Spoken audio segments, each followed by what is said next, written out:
சொல்கிறோம். வாழ்க வையகம், வாழ்க வையகம், வாழ்க வளமுடன். குரு வாழ்க, குருவே துணை. என்னை இந்த உலகத்திற்கு கொடுத்த என் தாய் தந்தையரை வணங்குகிறேன். நமது குருபிரான் ஆசான் அருட்தந்தை வேதாத்ரி மகரிஷி அவர்களை வணங்குகிறேன். வாழ்க வளமுடன். நல்லதொரு வாய்ப்பை நல்கிய நார்வே டென்மார்க் மனவளக்கலை மன்ற நிர்வாகிகளுக்கு என்னுடைய நன்றிகளும் வாழ்த்துக்களும். வாழ்க வளமுடன். இந்த இணையத்தில் இணைந்திருக்கும் வேதாத்ரிய குடும்ப உறுப்பினர்கள் அனைவருக்கும் வணக்கங்கள், வாழ்த்துக்கள். வாழ்க வளமுடன். வகுப்பை நல்வழிப்படுத்திக் கொண்டிருக்கும் அருள்நிதி பகீரதி அம்மா அவர்களுக்கும் ஆழமான தவத்தை அருமையாக வழிநடத்திய அருள்நிதி நகுலேஷ் ஐயா அவர்களுக்கும் வணக்கங்களும், வாழ்க வளமுடன் என்ற வாழ்த்துக்களும். இன்றைய சிந்தனைக்கான தலைப்பு நலமே காணும் பாங்கு. நலம் அப்படின்ற வார்த்தை நாம் எல்லோருக்கும் தெரியும். காணும், காணுதல், நல்லதையே காணும் பாங்கு. இந்த பாங்கு அப்படின்ற ஒரு வார்த்தை கொஞ்சம் ரொம்ப அதிகமா கேள்விப்படாத நம்ம டெய்லி லைஃப்ல ஒரு கேள்விப்படாத ஒரு வார்த்தையா நமக்கு இருக்குது.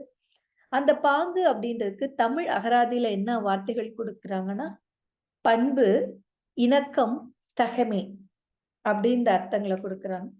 இந்த பாங்கு அப்படின்ற வார்த்தைக்கு பாரசீக மொழியிலையும் ஒரு அர்த்தம் கொடுக்குறாங்க. என்ன அப்படின்னு பார்த்தோன்னா, அங்கு தொழுகை நடும் பொழுது அங்கு இருக்கும் அன்பர்களை அந்த தொழுகை செய்வதற்காக கூப்பிடணும்ல, அதுக்கு அந்த ஒலிபெருக்கி மூலமாக அவர்களை அங்கு அழைக்கும் அந்த செயலை பாங்கு என்று அழைக்கிறார்கள். நம்முடைய பாங்கிலேயே இது வருமே, நலமே காணும் பாங்கு, எல்லோரிடமும் நன்மையே காணும் பண்பு. இதுதான் இந்த தலைப்பு. இந்த தலைப்பை எப்படி தொடங்கலாம் அப்படின்னு பார்த்தோன்னா, விவிலியத்திலிருந்து, பைபிளிலிருந்து ஒரு வார்த்தை, தாயின் கருவறையில் உருவாகும் முன்னே நான் உன்னை அறிந்திருக்கிறேன் அப்படின்னு சொல்லிட்டு ஏசு கிறிஸ்து சொல்வதாக படித்திருக்கிறேன். அதாவது தாயின் கருவறையில் தோன்றுவதற்கு முன்பே அவர் நம்ம தெரிஞ்சு வச்சிருக்காரு. பட் நமக்கு தெரிஞ்சதெல்லாம் என்ன? தாயின் கருவறையில் தோன்றும் அந்த நிமிடம்தான் நாம் ஒரு பிறப்புக்கு தயாரான அந்த நொடி, அப்படித்தானே? அந்த நொடியில பார்க்கும் பொழுது அந்த தாய் என்ன செய்வாங்க? குழந்தையுடன் அந்த நலன் காக்கும் பண்பா என்ன பண்ணுவாங்கன்னா, குழந்தைக்கு என்ன உணவு சாப்பிட்டால் நல்லது? எல்லாருக்கும் சொல்லியிருப்பாங்க, அந்த பிரெக்னன்சி டைம்ல ரொம்ப காரமா சாப்பிடாதீங்க, ரொம்ப மசாலா ஐட்டம் எல்லாம் சாப்பிடாங்க, பொரித்த உணவுகள்னு சொல்லுவாங்கல்ல, அதெல்லாம் நீங்க சாப்பிடாதீங்க அப்படி சொல்லுவோம். அந்த தாய் அந்த பல பேர் சொன்ன அந்த அறிவுரையை ஏற்று குழந்தைக்கு என்ன நல்லது கொடுக்க முடியுமோ அதனுடைய அந்த பாங்குக்கு தன்னுடைய பங்கை தொடங்கிடுறாங்க. இது சாப்பிடக்கூடாது, குழந்தைக்கு நல்லது இல்லை. இது செய்யக்கூடாது, குழந்தைக்கு நல்லது இல்லை. இந்த செயல் ஒரு நடைப்பயிற்சியோ ஒரு யோக பயிற்சியோ செய்யும் பொழுது இயற்கையா டெலிவரி நடக்கும் அப்படின்னு சொல்லும் போது அதுக்கு தன்னை என்ன தயார்படுத்தணுமோ தயார்படுத்துறாங்க. ஆகவே தாயின் வயிற்றில் இருக்கும் பொழுதே நாம் நலமாக இருக்க வேண்டும் அப்படின்ற அந்த செயலை, அந்த எண்ணத்தை நமக்கு கருவறையிலேயே பதிக்க வைத்து விடுகிறார்கள் ஒவ்வொரு தாயும். இதுக்கப்புறம் இந்த குழந்தை வருது, வளருது. பொதுவாக இன்றைய காலகட்டத்தில் அது ரொம்ப ரொம்ப ரேரா தான் கேள்விப்படும். ஊரெல்லாம், அதாவது கிராமப்புறங்கள் எல்லாம் இன்னும் பார்த்தோன்னா, ஒரு ஒரு வாரத்துக்கு ஒரு முறை குழந்தைகளுக்கு மருந்து குடுப்பாங்க. சரியா செமிக்கலை அப்படின்னா, கொஞ்சம் வயிறு உப்புசமா இருக்கு அப்படின்னா, அந்த குழந்தை நலன் கருதி அந்த மருந்து குடுப்பாங்க. கொஞ்சம் குழந்தை அந்த டைம்ல அழுதா கூட, அந்த குழந்தை நல்லா இருக்கணும், அதுக்கு நல்லதே நடக்கணும் அப்படின்னு குடுப்பாங்க. அப்படி ஒரு ஒரு காலகட்டத்திலயும் சரியான உணவு குடுப்பாங்க. சரியான உறங்குவதற்கான சூழ்நிலை, விளையாட்டு எல்லாமே. இது எல்லாமே குழந்தை நலம் சார்ந்து கொடுக்கப்படுவதாக எண்ணி, அந்த தாய் அவங்க அறிவுல என்ன தெரிஞ்சதோ, அவர்கள் பிறர்கள் மூலமாக என்ன தெரிஞ்சுக்கிட்டாங்களோ, அத அந்த குழந்தை குடுத்துட்டே இருப்பாங்க. ஒரு 13 வயசு ஆன பிறகு இந்த குழந்தை என்ன ஆகுது? தான் செய்யற செயல்களையும், தன்னை சுற்றி நடக்கிற எல்லா விஷயத்தையும் திரும்பி திரும்பி பார்த்து கேள்விகள் கேட்க தொடங்குகிறது. அப்படி பார்க்கும்போது அந்த குழந்தைக்கு என்ன தோணும்? எல்லார் குடும்பத்திலும் ஏதோ எனக்கு ஒரு டிஃபரன்ஸ் ஆஃப் ஒப்பீனியன் இருக்குது. இது இல்லாத ஒரு வாழ்க்கை நமக்கு இல்லையா? எல்லா குடும்ப உறுப்பினர்களுக்கும் இந்த டிஃபரன்ஸ் ஆஃப் ஒப்பீனியன் ரொம்ப காமனா அப்படின்னு அந்த குழந்தை யோசிக்க ஆரம்பிக்குது. இதுக்குதான் மகான் ஒரு தெளிவா சொல்லியிருக்கிறாங்க. பிணக்கு இல்லாத வாழ்க்கை நாமும் வாழ முடியும். எப்படி வாழ முடியும்? பிணக்கு இல்லாம இருக்கணும்னு தான் நினைக்கிறோம். அந்த குடும்பம்ன்றது எப்படி?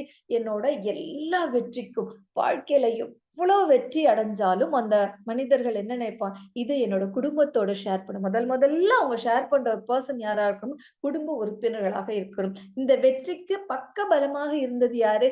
என்னுடைய குடும்ப உறுப்பினர்கள்.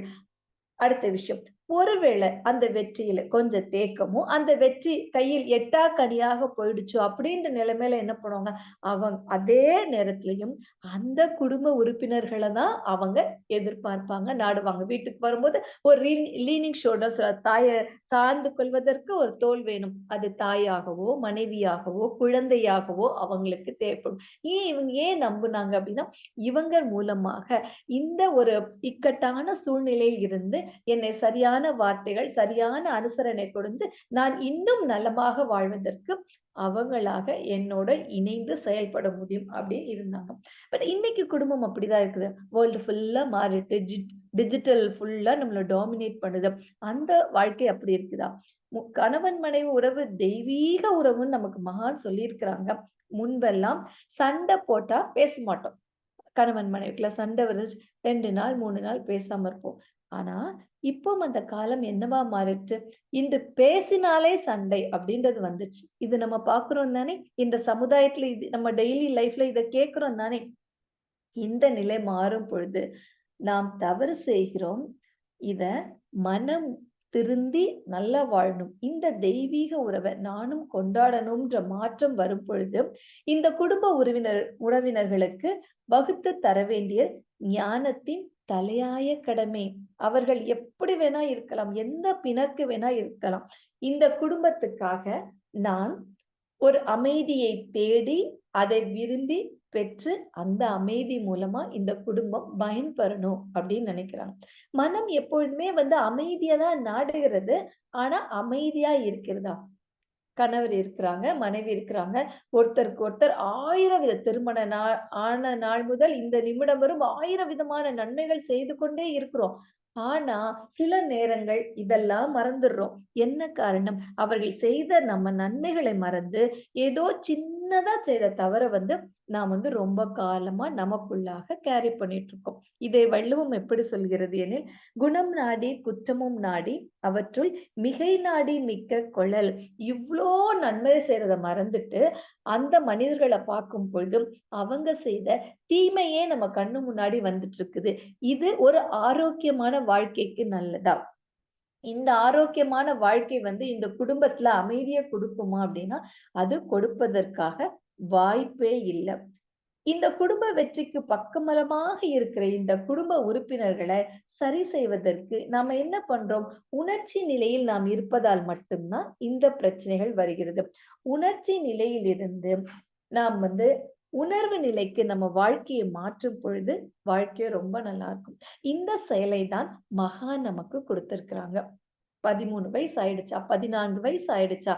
முதலாவதாக உங்க குழந்தைகளுக்கு காயக்கல்ப பயிற்சி. மிக, மிக அடிப்படையாக ஒரு 3 மணி நேரம் செலவழிச்சு அந்த குழந்தைங்களுக்கு காயக்கல்ப பயிற்சிய நம்ம குடுத்துட்டோம். அவங்க உயிர் வளம் பெற்றா மட்டும் போதும். பலவிதமான மாற்றங்கள் அவங்க உடலிலும், மனதிலும் ஏற்படும் பொழுது, அந்த பேலன்ஸ் அந்த குழந்தைங்களுக்கு ரொம்ப ஈஸியா கிடைக்கிறது. அப்படி கிடைக்கும் பொழுது, இந்த சமுதாயத்தை அந்த குழந்தை பார்க்கும் பார்வையே மாறிடுது அப்படின்றாங்க. குறைந்தபட்சம் இந்த பயிற்சிகள நம்ம குடுக்கும்போது, நாம் மனவளக்கலையில இருந்து ஒரு பயிற்சி பெற்று குடும்ப அமைதிக்கு, குடும்பம் நல்லா இருக்கணும்னு முயற்சி பண்ற நம்ம, முதல் விஷயமாக நம் பார்ட்னர அப்படியே குறைநிறைகளோட ஏற்றுக்கொள்கிறோம். அடுத்தபடியாக நம்முடைய குழந்தைகளுக்கு, நம்முடைய சந்ததிகளுக்கு நல்ல ஒரு எதிர்காலம் கிடைக்கணும்னா, அவங்க உயிர வளப்படுத்துவதற்காக நம்ம பயிற்சிகளை கொடுக்கிறோம். கணவன் மனைவி உறவுக்கு அப்புறம் எந்த உறவு ரொம்ப அடுத்த தெய்வீக உறவு என்ன அப்படின்னு பார்த்தோம்னா, சகோதர சகோதரிகள். நம்முடைய சக உதிரர்கள். என் உடம்பில் ஓடும் அந்த உதிரம் தான் அந்த அண்ணனிடமோ, தம்பியிடமோ, தங்கையிடமோ அந்த ரத்தம் ஓடுகிறது. அந்த சகோதர சகோதரிகளிடம் பல நேரங்களில் ஒரு செல்லமாவோ, கொஞ்சம் சிறிது வஞ்சமாவோ நமக்கு என்ன ஆகுது? ஒரு வேற்று கருத்து நமக்குள்ளாக வந்துட்டு இருக்கு. இந்த வேற்று கருத்துனால ஒரு குடும்பத்துல முழுமையான நலம் இருக்குமா? அப்படின்னா, அப்போதும் கிடைப்பதற்கான வாய்ப்பு ரொம்ப. ஏன்னா குடும்பம்ன்றது எல்லாரும் அது ஒரு கூட்டமைப்பு தானே. கணவன், மனைவி, குழந்தைகள் இது எல்லாம் சேர்ந்தது தான் ஒரு குடும்பம். அந்த சின்ன குழந்தைங்களுக்கு ஒரு சரியான இது இல்லைன்னா, அத நாம் சரி அத என்ன சரி பண்ணும்? ஒரு பேரண்டா நம்ம என்ன சரி பண்ணும்? அந்த குழந்தைகளுக்கு சரியான கல்வி முறையும், காயகல்ப கல்வியும் கொடுக்கும்பொழுது சரியாகும். இதை பற்றி இப்போ ரீசென்ட்டா படிச்ச ஒரு பகிர்வ உங்களோட குடுத்துக்கிறேன். ஒரு புத்தகத்தில் படித்த ஒரு விஷயம். ஒரு அ ச இத வந்து நான் வேதாத்திரி அன்பர்களுக்கு சொல்றேன். எஸ்பெஷலி நார்வேல இருக்கிறவங்களுக்கு. இப்போ நாங்க தமிழ்நாட்டுல இருக்கும்போது, இங்க வெயில் காலம் தொடங்கி விட்டது. ரொம்ப கடுமையான வெயில். நாளுக்கு நாள் வெயில் வந்து அதிகமாயிட்டே இருக்குது. ஒரு கணவர், மனைவி, ஒரு 3 வயது குழந்தைகள் வந்து இப்போ ரீசென்ட்டா ஒரு ஊருக்கு டிராவல் பண்ணியிருக்காங்க. போம்போது ஒரு குழந்தை பிறந்த நாளுக்காக ஒரு கிஃப்ட் வாங்கிட்டு அவங்க போயிட்டு இருந்திருக்காங்க. கொஞ்சம் தூரம் போனோனே வெயிலோட தாக்கம் அதிகமாயிட்டு, அந்த சின்ன 3 வயது குழந்தை வந்து ரொம்ப ட்ரெயின் ஆயிடுச்சு. எனர்ஜி இல்லாம ரொம்ப தாகமா எடுத்துரும். அந்த ரோட்ல பார்க்கும்போது, வாட்டர் மெலன் வந்து ஒரு 15 வயது ஒரு சின்ன பொண்ணு வந்து வித்துட்டு இருந்திருக்காங்க. இந்த குழந்தை கேக்குது எனக்கு வாட்டர் மெலன் வேணும்னு சொல்லிட்டு, அவங்க பேரன்ட்ஸ் வாங்கி குடுக்குறதுக்காக அந்த கார நிறுத்துறாங்க. அதுல இருக்கிற அந்த அம்மா, அந்த குழந்தையோட அம்மா சொல்றாங்க, அந்த கார்ல உட்கார்ந்தபடியே அந்த பொண்ண கூப்பிடுறாங்க. அந்த பொண்ணு பணிஞ்சு வருது. இந்த வாட்டர் மெலனோட விலை என்ன அப்படின்னு கேட்கும்போது, அது ஒரு குறிப்பிட்ட விலை சொல்லுது. அந்த அம்மா சொல்றாங்க, "அவ்வளோலாம் குடுக்க முடியாது. அதை விட கம்மியா தான் குடுக்க முடியும். நீங்க அந்த வாட்டர் மெலன் எடுத்துக்கொண்டு குழந்தைகிட்ட குடுன்னு" சொல்றாங்க. இந்த பொண்ணு அக்செப்ட் பண்ணிட்டு அந்த வாட்டர் மெலன் எடுத்து குடுக்குது. 3 வயது குழந்தையிட அவ்வளோ பெரிய வாட்டர் மெலன குடுத்தா, அது அந்த பிஞ்சு கரங்கள் தாங்குமா? இந்த 3 வயது குழந்தை அந்த வாட்டர் மெலன கீழ போட்டுருது. அது அப்டி உடைஞ்சு போயிடுது வாட்டர் மெலன். இத பார்த்த உடனே அந்த அம்மா திருப்பும் அந்த 15 வயது குழந்தைட்ட சொன்னாங்க, "சரியா நீங்க குடுக்க மாட்டீங்களா? சின்ன குழந்தைட்ட போய் இவ்ளோ ஹெவியா நீங்க குடுப்பியா? திருப்பி போய் எடுத்துட்டு வாங்க. இதற்கும் நான் பணம் குடுக்க மாட்டேன். முதல்ல நான் என்ன சொன்னனோ, அதுதான் நான் இப்பவும் குடுப்பேன்னு" சொன்னோனே, இந்த பொண்ணு போய் தலையாட்டிட்டு திருப்பி ஒரு வாட்டர் மெலன குடுத்துட்டு, இவங்க குடுத்த அதே பணத்த வாங்குது. வாங்கிட்டு அது சொல்லுது, "நான் வந்து சின்ன வயசுல எங்க அம்மா எனக்கு ஒரு விஷயம் சொல்லிக் குடுத்துருக்காங்க. உனக்கு ஒரு தம்பி இருக்கிறாங்க. அந்த தம்பிக்கு நீ பகிர்ந்து குடுக்கும் பொழுது, யாருக்கு லாபம், யாருக்கு நஷ்டம்ன்ற கணக்கு பார்க்கக்கூடாது. குடும்பத்துல வந்து அன்பு தான் என்னைக்கும் ஜெயிக்கணுமே தவிர, குடும்பத்துல எல்லாரும் நல்லா இருக்கணும் அந்த அந்த எண்ணம் தான் ஜெயிக்கணுமே தவிர, யாருக்கு பங்கு அதிகம், யாருக்கு பங்கு குறைவு அப்படின்றத நீ என்னைக்குமே நினைக்கக் கூடாதுன்னு எங்க அம்மா சொல்லியிருக்காங்க. அதனால நீங்க எவ்வளவு பணம் கொடுத்தாலும், நான் அத அப்படியே வாங்கிக் கொள்கிறேன் அப்படின்னு கேட்டப்போ, அதுவரைக்கும் கொஞ்சம் அந்த ஒரு செருக்குல அந்த அந்த பெண்மணி வந்து அப்படியே ஒரு நிமிஷம் ஆடி போயிட்டாங்க. கதவ திறந்து வெளிய வந்தாங்க. வெளிய வந்துட்டு அவங்க ஏற்கனவே அந்த குழந்தைக்காக வாங்கி வச்சுட்ட அந்த பரிசு பொருள் எடுத்து இந்த குழந்தைட்ட குடுக்குறாங்க. "இது எதுக்கு எனக்கு வேணாம்" அப்டி சொல்லுச்சு. "நீ வந்து இந்த நிமிஷம் பார்த்த என்னோட குழந்தைய உன்னோட தம்பியா நெனச்சேன். நான் நெனைக்கிறேன் நீ என்னோட பொண்ணு. அம்மா குடுத்தா நீங்க இத வாங்கிக்குவீங்கல்ல, அத நீங்க அப்படியே வாங்கிக்கிங்க" அப்டின்னு சொல்றாங்க. அத வாங்காம அப்டி ஒரு பார்த்துட்டு இருக்கு. ஏன்னா, நமக்கு ஒரு பழக்கம் உண்டு. ஒரு பொருள் வாங்கும்போது அம்மா, அப்பா சம்மதிச்சா மட்டும் தான் இன்னொருத்தருந்து நம்ம பொருள் வாங்குவோம். இது என்ன நடக்குது? இந்த அம்மா குடுத்துட்டாங்க. இந்த ஐயா அத எப்படி ஏத்துக்குவாங்க? அப்படின்ற மாதிரி அவர பாக்குது. பட் அவர் என்ன பண்றாருன்னா, ஃபோன்ல தன்னோட அண்ணன்ட்ட பேசுறாரு. "அண்ணா, இதுவரைக்கும் நம்ம ஃபேமிலி ப்ராப்பர்ட்டினால நம்ம 2 பேருக்கும் நெறைய பிரச்சனைகள் வருது. அந்த பிரச்சனையினால நம்ம 8 வருஷம் கோர்ட்ல தான் சந்திச்சுக்கிறோம். அண்ணன், தம்பி அப்படின்ற உறவு வந்து கோர்ட்ல மீட் பண்ற ஒரு பாயிண்ட்டா இருந்தேன். இன்னைக்கு ஒரு 15 வயது குழந்தை மூலமா நான் பெரிய விஷயம் ஒன்று கத்துக்கிட்டேன் அப்படின்னா, கு குடும்பத்துல வந்து லாப நஷ்ட கணக்கு அப்படின்றது கிடையவே கிடையாது. அன்பு மட்டும். இந்த 2ம் சேர்ந்து இருந்தா தான் குடும்பம் வந்து நலமாக இருக்கும்னு ஒரு 15 வயது குழந்தை எனக்கு சொல்லிக் குடுத்துச்சு. நான் குடுத்த எல்லா கேஸையும் நான் வாபஸ் வாங்கிக்கிறேன். இன்று முதல் நான் பார்க்கிறது வந்து இந்த குடும்பத்தோட நலன் என்ன? அத மட்டும் தான் நம்ம பார்க்க முடியும் அப்படின்னு சொல்றோம். இந்த குழந்தைக்கு வந்து அத செஞ்ச காரியம் பாதி புரிஞ்சுது. ஆனா இந்த அப்பா பேசுறது பாதி புரியாம ஏக்கத்தோட பாக்குது. இத்துடன் அவர் வந்து தன்னோட அனுபவத்த அதுல நிஜமா நடந்த ஒரு விஷயத்தோட அந்த கட்டுரைய முடிக்கிறாரு. சோ, அந்த சின்ன குழந்தைட்ட கூட நாம் கத்துக்கிறதுக்கு வந்து 1000 விஷயங்கள் இருக்குது. இத மகான் நமக்கு என்ன வரிகள்ல சொல்லியிருக்கிறாங்க அப்படின்னு பார்க்கும்போது, "நிறைவாக அமைதியோடு வெற்றி கண்டு வாழ்க." வாழ்க்கை வந்து அமைதியாகவும் இருக்கணும், எல்லா வெற்றிகளும் பெற வேண்டும். நில உலகில் மக்களிடம் அன்பு காட்ட வேண்டும். அந்த குழந்தை சற்று இது முன்னாடி பார்க்காத ஒருவரிடம், இனிமேல் பார்க்க போறோமா யாருன்னு தெரியாத ஒருவரிடம் அன்பு மட்டுமே காட்டியது.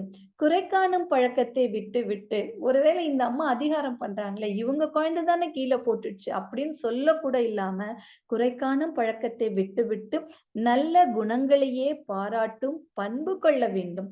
இந்த பண்ப அந்த குழந்தை மூலமா ஒரு 35 வயது ஒரு மனிதருக்கு கிடைச்சிடுச்சு அப்படின்னா, அந்த குழந்தை நான் பார்த்த ஒரு மிகப்பெரிய ஞானியாக நான் கருதினேன். இந்த படிச்சு முடிக்கும்போது எனக்கு அப்படியே கண்ணுல தண்ணி வந்துச்சு.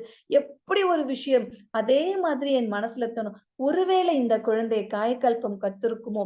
ஒருவேளை இந்த குழந்தை மனவளக்கலை அன்பர்களோட ஒரு குழந்தையா அது இருக்குமோ? அப்படின்னு சொல்லி எனக்கு வந்து ரொம்ப பிடித்த ஒரு பகிர்வு உங்களோட பகிர்ந்து கொள்ளலாம் அப்படின்னு நினைச்சோம். முன்னாடியெல்லாம் இது க சகோதர, சகோதரிகள் உறவு இப்படி போச்சு. அடுத்ததாக குடும்பத்தில் நம்மை சுற்றி இருக்கிறவர்கள். மாமன், மாமி, அத்தை உறவுகள் எல்லாம் நிறைய பேர் இருக்காங்க. அவர்களோடு நமக்கு பிணக்கு ஏற்படும் பொழுது என்ன நடக்கும்? அவங்க எனக்கு செஞ்சுட்டாங்க. என் மனம் வருந்தத்தக்க பல விஷயங்கள் செஞ்சுட்டாங்க. நம்ம பல நாள் யோசிச்சோம். ஆனா இன்னைக்கு நம்ம அப்படி இல்ல. நாம் எல்லாரும் மனவளக்கலை அன்பர்கள். நமக்கு என்ன புரிஞ்சுது? நான் ஏதோ செய்த என்னோட பதிவுகளை கழிப்பதற்காக மட்டுமே அவர்கள் வந்திருக்கிறார்கள். மகான் வந்து நமக்கு ஒரு கருத்து குடுக்குறாங்கன்னு வச்சுக்கங்களேன். இது மூலமா செயல் விளைவு தத்துவத்த நமக்கு சொல்லிக் குடுக்குறாங்க. நீ ஏதோ செய்திருக்கிற. அதனோட பலன மட்டும் தான் நீங்க இப்ப அனுபவிக்கிறீங்க அப்படி செயல் விளைவு தத்துவத்தை ஒவ்வொரு இடத்துலயும் தெளிவாக மகான் செய்திருக்காங்க. இது நமக்கு புரியும் போது ஏதோ நம்ம செய்ததுக்காக அவங்க எனக்கு இத குடுத்திருக்காங்க அப்படின்ற போது நம்ம என்ன சொன்னாலும் நமக்கு புரியாத போது மகான் நமக்கு என்ன கொடுத்திருக்காங்க. இதுக்கெல்லாம் காரணம் என்ன? தவறு செய்வது அப்படின்றது மனிதனோட இயல்பு. இதை எதையுமே நம்மால் மாற்ற முடியாது. இத நலமே காணணும் அப்படின்னா அதற்கு நமக்கு இருக்கிற ஒரே ஒரு விஷயம் தான் அறிவு. உணர்ச்சி நிலையில் இருப்பதிலிருந்து மாறி உணர்வு நிலையில் மாற்ற வேண்டும். இந்த உணர்வு நிலையில் செயல்படும் பொழுது இது எப்படி சாத்தியமாகிறது?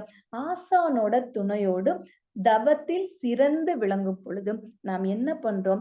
அந்த பேரண்டத்துடன் நாம் வந்து தொடர்பு கொள்ளும் போது நம் மனம் எப்படி விரியுமோ அதே மாதிரி நம் அறிவு விரிகிறது. அதனால்தான் மகா நமக்கு மனவளக்கலை கொடுத்திருக்கார். முதல்ல மனத்தை வளப்படுத்துறோம். அப்போ இந்த அறிவு வந்து மாறும் பொழுது நாம் வாழும் இந்த உலகம் வந்து நமக்கு கோயிலாக காட்சியளிக்கிறது அப்படின்னு சொல்றாங்க. இந்த இந்த நிலையில் நாம் வந்துட்டோம். இந்த நிலையில் வந்தபோது அப்படி இருக்கிறோம். பட் மாறுது. இருக்கிறோம், மாறுது. இந்த ஒரு வேரியேஷன பேலன்ஸ் பண்றது தான். எனக்கு எல்லாமே புரியுது. ஆனா கொஞ்ச நேரம் கழிச்சு அவங்க செய்றதெல்லாம் என் மனசுல வருதே அப்படின்றது. அகத்தவம் செய்யும் பொழுது நமக்கு உணர்வு நிலையில புரியுது. ஆனா கொஞ்ச நேரம் கழிச்சு அதே அன்பர் மேல நமக்கு திருப்பியும் அதே ஒரு கோபம், வருத்தம், எரிச்சல் வரும் பொழுது இந்த நிலைதான் மகான் நமக்கு அகத்தாய்வு பயிற்சிகளை கொடுத்திருக்கிறார்கள். 14 வயசுல உயிரை வளப்படுத்தினும் சொல்லிட்டாங்க.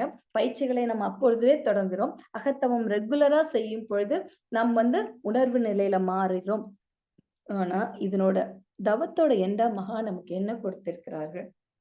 வேதாத்திரியோட உயர் தத்துவமாகிய இன்னல் புரிவோர் எதிரிகளாக நினைப்போர் எவரேனும் இருப்பினும் அவர்களும் மனம் திருந்தி நல்வாழ்வு பெற கருணையோடு வாழ்த்துவோம். நம்மை பெற்ற தாய் தந்தையரை கூட நம்ம வாழ்த்ததான் செஞ்சோம். பட் கருணையோடு வாழ்த்துற அந்த ஒரு பொக்கிஷத்தை நமக்கு மகான் கொடுத்த பொழுது நம்ம தவத்தோட முடிவுல அதை சொல்லும் பொழுது மகானே ஒரு அனுபவம் சொல்லியிருக்காங்க. நான் வாழ்த்தி வாழ்த்தி வாழ்த்தி வாழ்த்தி பலவிதமான மாற்றங்களை என்னுள்ளும் மற்றோரிடமும் கண்டு கொண்டேன் அப்படின்னு சொல்றாங்க. அப்படியே வாழ்த்தி வாழ்த்தி இருக்கும் பொழுது யாரெல்லாம் நாம வந்து வித்தியாசமாக நினைச்சோமோ அவர்களும் நம்ம வந்து நல்லா வாழணும் வாழணும் வாழணும் சொல்லும் போது முதல்ல இந்த பதிவு யாருக்கு வருது? நமக்குள்ளாக பதிகிறது. அந்த எதிராளி நம்ம நினைக்கிற ஒருத்தர் வந்து நல்லா இருக்கணும்ன்ற எண்ணம் நமக்குள்ளாக பதிஞ்சு அந்த எண்ணம் தான் நம்ம வந்து இன்னொருத்தங்களுக்கு பரப்போம். சோ முதலாவதா நான் ரொம்ப நல்லா இருந்துறேன். அப்போ என்னிடமிருந்து நான் நல்லவற்றை மட்டும்தான் கொடுக்க முடியும். செயல் விளைவு தத்துவத்தை பத்தி சொல்லணும். செயல் விளைவு தத்துவ உறவுகள் மட்டுமா இருக்குது, நம்ம உடம்புலயும் நடக்குது. லைஃப் அப்படின்ற ஒரு விஷயத்துல மகான் வாழ்க்கையில நடந்த ஒரு விஷயம் மகான் 7 நாட்கள் பயிற்சி முன்னாடி எல்லாம் 7 நாட்கள் பயிற்சி முழுவதுமா அவங்க தான் எடுப்பாங்களாம். கேஜி சாமி ஐயாவோட பகிர்வு இது. அப்போ ஒரு முறை எடுக்கும் பொழுது 5 நாள், 6 நாள் எடுத்துட்டாங்க. கன்டினியூஸா அவங்க பயிற்சிகள் குடுத்துட்டே இருக்கும்போது, உடம்பு கொஞ்சம் அதிகப்படியா சூடாகி வாயிலெல்லாம் புண்ணு வந்துருச்சாம். அவங்களால பேச முடியலையாம். அப்போ சொன்னாங்களாம், "இன்னைக்கு ஒரு நாள் மட்டும் இந்த பயிற்சிய நீங்க ஹேண்டில் பண்றீங்களா?" அப்படின்னு கேட்டோனே, அவருக்கு ரொம்ப ஆச்சரியமா இருக்காம். 7 நாள் மகான் அவங்க முழுவதுமா எடுக்கிறத எது நமக்கு எடுக்க சொல்றாங்க அப்படின்ப, சரி அப்படின்னு சொன்னாங்களாம். மகானே பதில் சொல்றாங்க, தொடர்ந்து பயிற்சிகள் குடுக்கறது மூலமா எனக்கு வாயில புண்ணு நான் டாக்டர் கிட்ட அப்பாயின்ட்மென்ட் வாங்கியிருக்கேன். அந்த அப்பாயின்ட்மென்ட்ட நான் அட்டெண்ட் பண்ணியாகணும். அதே நேரத்தில் இந்த சமுதாயத்துக்கு நான் ஒரு சேவை செய்றேன். அது கமிட் ஆயிருக்குல்ல, அதுலயும் எந்த பாதிப்பும் ஏற்படக்கூடாது. இந்த 2யும் நான் சைமல்டேனியஸா பேலன்ஸ் பண்ணும். அதுக்கு உங்களோட சப்போர்ட் வேணும் அப்படின்னு சொன்னாங்களாம். அப்போ மகான் இந்த நிலையில என்ன உணர்ந்திருப்பாங்க? அவங்க எல்லாமே நமக்கு குடுக்கும் பொழுது, அவங்க என்ன உணர்ந்திருப்பாங்க? அதிகப்படியாக என்னுடைய உடம்புக்கு வேலை கொடுத்து விட்டேன். அந்த செயலோட விளைவுதான் எனக்கு இந்த வாயில் புண் வந்து விட்டது. அத மட்டும் சரி செய்யணும் அப்படின்னு நினைச்சிருந்தாங்கன்னா, அவர்கள் இன்றைக்கு நமக்கு தெரியாத அந்த குருவா இருப்பதற்கான வாய்ப்புகள் ரொம்ப கம்மியா இருந்திருக்கும். ஆனா என்ன நினைச்சாங்க? மக்களுக்கு நான் 7 நாள் நான் கமிட் பண்ணிட்டேன். அந்த மக்கள் நலனும் எனக்கு ரொம்ப முக்கியம். இன்று ஒரு நாள் மட்டும் நீங்க எடுக்கணும். அந்த ஒரு நலம் காணும் பண்பு நாம் யாரிடமிருந்து கத்துக்கொள்ள முடியும்? நம் குருவை தவிர யாரும் இவ்வளவு தெளிவாக நமக்கு சொல்லிக் கொடுப்பதற்கு வாய்ப்பு ரொம்ப ரொம்ப கம்மிதான். எத்தனையோ போட்டு தெரிஞ்சாலும் அத புரிய வச்சு ஒரு விஷயத்த புரிந்தால் மட்டும் போதாது. அதை ஏற்றுக்கொள்ளு செய்தால் மட்டும் போதாது. அது அடுத்த நிலை நகரும் பொழுது நமக்குள்ளாக ஒரு தெளிவான மனநிலையில் நகர வேண்டும். அதை நமக்கு வேதாத்திரம் ரொம்ப சிறப்பா இருக்கு. நாம் எல்லாரும் ஒரு நாளோட தொடக்கத்துல என்ன சொல்றோம்? நல்ல எண்ணம் வேணும், நல்ல சொல் வேணும், நல்ல செயல் வேணும். இதுதானே எண்ணம், சொல், செயல் இதுதான் வாழ்க்கைன்னு சொல்லியிருக்காங்கல்ல. அந்த எண்ணம், சொல், செயல்படி தான் நடக்கிறோம். ஆனாலும் காலையில முழிக்கும்போது நான் ரொம்ப மகிழ்ச்சியா இருக்கும். வாழ்க்கையில எல்லாத்தையும் கேட்கிற ஒரு சீக்ரெட் ஆஃப் லைஃப் அப்படின்னு கேட்டா நான் ரொம்ப மகிழ்ச்சியா இருக்கணும்னு நினைக்கிறோம். இது எல்லாருமே மகிழ்ச்சியா இருக்கணும்னு தொடங்குற அந்த நாள், உறங்க செல்லும் போல அதே மகிழ்ச்சி இருக்கிறதா அப்படின்னா, அதுக்கு ஒரு பெரிய கேப் இருக்கு. இந்த 2க்கும் நடுவுல அதாவது இடைவெளி ரொம்ப ரொம்ப ரொம்ப அதிகமா இருக்குது. அதுக்கு என்ன காரணம்? நான் நினைக்கும்படியே வாழ்க்கை அமைவதில்லை. ஏன் நாம் நினைக்கும்படியே வாழ்க்கை அமைவதில்ல? நம்மளுடைய எண்ணத்துக்கும், எதிர்பார்ப்புக்கும் நடுவே ஒரு கேப் இருக்குல்ல. அத நம்ம எப்படி புரிஞ்சுக்க முடியும்? நம் வேதாத்திரம் நமக்கு எல்லாமே சொல்லிக் குடுத்துருக்கு. அதை எப்படி புரிஞ்சுக்கணும்? அத புரிஞ்சுக்கிறதுக்கு இந்த பிரபஞ்ச ரகசியத்தை புரிஞ்சுக்கணும். இந்த பிரபஞ்சத்தோட ரகசியம் பத்தி இயற்பியல் ஆய்வாளர்கள் என்ன சொல்றாங்க அப்படின்னா, இந்த பிரபஞ்சம் இந்த பிரபஞ்சம் ஃபுல் ஆஃப் எனர்ஜி. ஆற்றல் மிகுந்த இந்த பிரபஞ்சத்துல ஒரு அலை இயக்கம் இருந்துட்டே இருக்குது. அந்த அலை இயக்கம் ஒரு அதிர்வு. எனர்ஜி ஃப்ரீக்வென்சின்னு சொல்லுவாங்க. அந்த எனர்ஜி ஃப்ரீக்வென்சில ஒரு வைப்ரேஷன் இருந்துட்டே இருக்கு. அதனோட சரியாக நம் மனமானது சேர்ந்து செயல்படும் பொழுது, நம் எண்ணங்கள் எல்லாம் நலமாகவே அமையும். ஒருவேளை நாம் நினைத்த மாதிரி நடக்காம, வேறு மாதிரி ஒரு விஷயம், ஒரு நிகழ்வு, ஒரு செயல் நம்ம வாழ்க்கையில நடந்துச்சுன்னு வச்சுக்கோங்க. அதுக்கு என்ன காரணம்? அப்படின்றது யோசிக்கிறதுக்கு நமக்கு ஒரு அறிவு வேணும். இந்த அறிவ புரிஞ்சுக்கிற அந்த சீக்ரெட் தான் நாம் செய்யும் பயிற்சிகள். அத இஸ்லாம்ல சொல்லுவாங்க, "உன்னை தண்டிக்க வேண்டும் என முடிவு செய்தால், உன் சிந்தனைக்கு திரையிட்டு விட வேண்டும்பாங்க." அந்த சிந்தனைக்கு திரையிட்டுட்டோம்னா, நம்ம எதையுமே யோசிக்க முடியாது. மகான் என்ன செய்றாங்க? அந்த திரையை விலக்குகிறார்கள். உடற்பயிற்சியின் மூலமாக, மனப்பயிற்சியின் மூலமாக, உயிர் பயிற்சியின் மூலமாக அந்த திரையை கம்ப்ளீட்டா வெளிய கொண்டு அந்த சிந்திக்கும் ஆற்றலை நமக்குள்ளாக கொடுக்கிறார்கள். அப்போ நலம் காணும் பொழுது எந்த மனநிலையிலிருந்து அந்த நன்மையை நம்ம ஏற்றுக்கிட்டோமோ, ஒருவேளை நாம் எதிர்பார்த்தபடி செயல் நடக்காத பொழுது, நம்ம என்ன புரிஞ்சுக்கணும் அப்படின்னா, இந்த பிரபஞ்சம், இந்த செயலோ, இந்த ஆசையோ, இந்த பொருளோ, இந்த விஷயமோ என் வாழ்க்கையில் நடக்காம போகுது. இது மூலமா இந்த பிரபஞ்சம் எனக்கு ஏதோ சொல்ல ட்ரை பண்ணுது. அது என்ன சொல்ல ட்ரை பண்ணுதுன்னு புரியறதுக்கு என்னோட மன அலைச்சூழல் மிக மிக முக்கியம். இந்த மன அலைச்சூழலை எவ்வளவுக்கு எவ்வளவு நான் குறைச்சு இந்த பிரபஞ்சத்தோட நான் கனெக்ட் ஆறோமோ, என்னுடைய எல்லா கேள்விகளுக்கும் அதால் பதில் கொடுக்க முடியும்.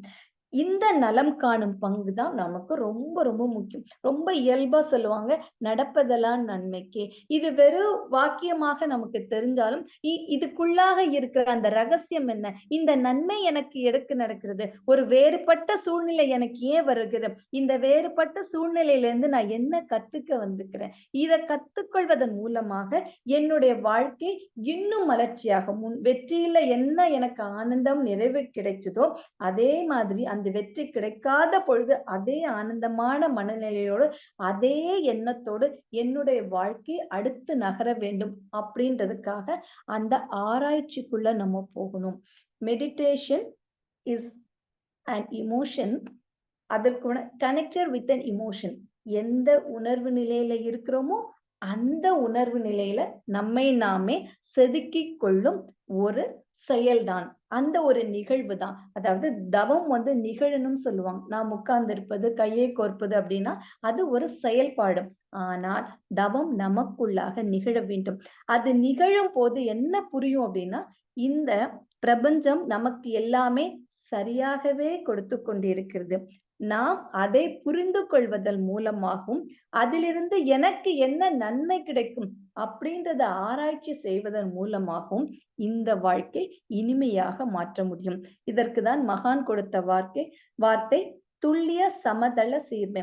ரொம்ப ரொம்ப ஒரு சின்ன விஷயம் நடந்தா கூட ரொம்ப ரொம்ப ரொம்ப ரொம்ப சரியாக தான் நடந்து கொண்டிருக்கிறது. இந்த அனுபவம் எனக்கு சொல்வதை நான் அப்படியே ஏற்றுக்கொள்கிறேன். இந்த திரையை விலக்கிய பின்பு இந்த பிரபஞ்சமே எனக்காகத்தான் இருக்கிறது.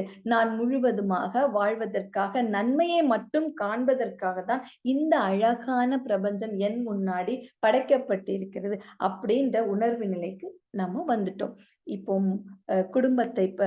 குடும்பத்தை பார்த்தோம். ம். நம் உறவினர்களை பற்றி பார்த்தோம். அடுத்து நம் வாழ்க்கையில ரொம்ப முக்கியமானவர்கள் நம் நண்பர்கள். சில நேரங்களில் நமக்கு பிடிக்காத சில விஷயங்கள் நமக்கு அந்த செஞ்சா கூட நமக்கு தோன்றது என்ன? இவ்ளோ நாள் என்னோட இந்த தோழமை பாராட்டி இருக்கிற அந்த நண்பர், ஒரு பிடிக்காத பொருள் நமக்கு குடுத்தா கூட, அவர் ரொம்ப ஆசையா கொடுத்த விஷயம் இது.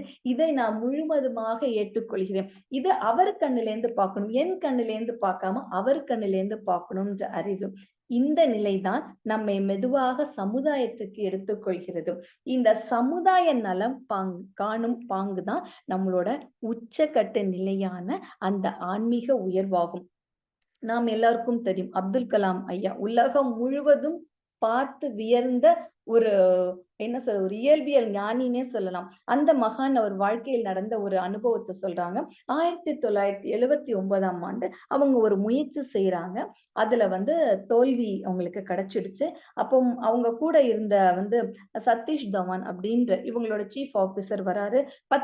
பத்திரிகையாளர்கள் மீட்ல அவங்க சொல்றாங்க, "நீங்க வந்து பேசுங்க" அப்படின்னு சொல்லும்போது, இவருக்கு ஒரு பயமா இருக்கு. பட் அந்த நிமிஷத்துல அந்த சதீஷ் தவான் வந்து பேசுறாங்க. "ஒரு தவறு நடந்து விட்டது. இன்னும் 1 வருடம் காலம் இது வெற்றிக்காக 1000 பேர் உழைச்சிருக்காங்க. இன்னும் 1 வருட காலம் மட்டும் குடுங்க. இதே இடத்துல வெற்றிய கொண்டு நான் உங்களுக்கு குடுத்துர்றோம்" அப்படின்னு சொல்றாங்க. அப்துல் கலாம் அப்படியே பயந்து பார்க்குறாங்க.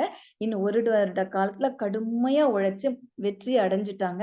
அந்த தருணத்துல இதே பத்திரிகையாளர்கள் சந்திப்புல அப்துல் கலாம கூப்பிட்டு நீங்க பேசுங்கன்னு சொன்னாங்க. அப்ப அப்துல் கலாம் சொன்னாங்க, "வெற்றி பெற்றபோது நீங்க தானே பேசணும். அன்னைக்கு பிரச்சனைகள் வரும்போது எங்கள தூக்கி நிறுத்துற நீங்க இன்னைக்கு ஏன் எங்கள பேச வைக்கிறீங்க?" அப்படின்னா, "வெற்றி உனக்கானது. உங்களுக்கு மட்டும் தான் அந்த பங்கு. நீங்க பேசுங்க" அப்படி சொல்றாங்க. அப்துல் கலாம் வந்து அந்த சக்சஸ சொல்லிட்டு, இதற்கெல்லாம் காரணமாக இருப்பது யாருன்னா, என்னை இன்றளவும் வழிநடத்திக் கொண்டிருக்கும் சதீஷ் தவான் ஐயா அவர்கள் தான் அப்படின்றாங்க. அப்ப நல்லோர் இயல்பு எப்படி இருக்கும்? நன்மை பிறர்க்களித்து, த நஷ்டத்தை தான் ஏற்று, பிரச்சனை வரும்போது அவங்க ஏற்றுட்டாங்க. இன்பம் அடைவார்கள் ஈசன் நிலையிருந்தோ. ஈசனோட நிலையை யாரு முழுமையாக அடைகிறார்களோ, அவர்கள் மற்றவர்களுக்கு நன்மை கொடுப்பவர்களாக மட்டுமே இருக்கிறார்கள். இன்று மனிதர்களாகிய நாம் அறிவுக்கு உட்பட்டு, ஆராய்ச்சிக்கு உட்பட்டு இருக்கிறோம். ஆகவேதான் மகான் நமக்கு பயிற்சிகளை கொடுக்கும் பொழுது, நன்கு ஒரு செயல் நடக்கும் பொழுது ஆராய்ச்சி செய்து, அது தெளிவாக வந்து முடிவு அப்படின்றது நம் கையில் கொடுத்திருக்கிறார்கள். சோ இன்றைய பொழுது விடியும் பொழுது நமக்கு பலவிதமான அனுபவங்களாகிய ஒரு தினமா இன்றைக்கு இருந்தோம்னா, இரவு தூங்க போகும்பொழுது நம் அறிவில் உயர்ந்து, அத நம்ம அறிவுக்கு உட்படுத்தி இந்த செயல்களை எல்லாம் நம்ம அகத்தாய்வு பண்ணிட்டு தூங்குனோம்னா, ஒரு தெளிவான ஒரு உறக்கத்தை நோக்கி நாம் பயணிப்பது உண்மையே. இப்போ சப்ஜெக்ட்டுக்கு வரோம். நன்மையே காணும் பாங்கு. பாங்க பத்தி சொன்னேன்ல. உயரமாக இருந்து அனைவரும் அந்த தொழுகைக்கு வருவதற்கு அந்த ஒலிபெருக்கியில கூப்பிடுற ஒரு விஷயம். நாம் நலமே காண்போம். நானும் இப்போ ஒரு உயர்நிலை அடைஞ்சாச்சு. வேதாத்திரியத்தை எனக்குள்ளாக வாங்கியாச்சு. நான், குடும்பம், சுற்றார், சமுதாயம் அனைவரும் நலமாக இருப்பதற்கு என்னால் ஆன தொண்டாற்றிக் கொண்டிருக்கிறோம். இந்த தொண்டு அனைவருக்கும் செல்ல வேண்டும் என்றால் நாமும் இந்த வேதாத்திரியத்தை ஒலிபெருக்கியாக அனைவரிடமும் எடுத்து செல்ல வேண்டும் என்று கூறி, நல்லதொரு வாய்ப்புக்கு நன்றி. தொண்டாற்றி இன்பம் காண்போம். வாழ்க வளமுடன், வாழ்க வளமுடன், வாழ்க வளமுடன்.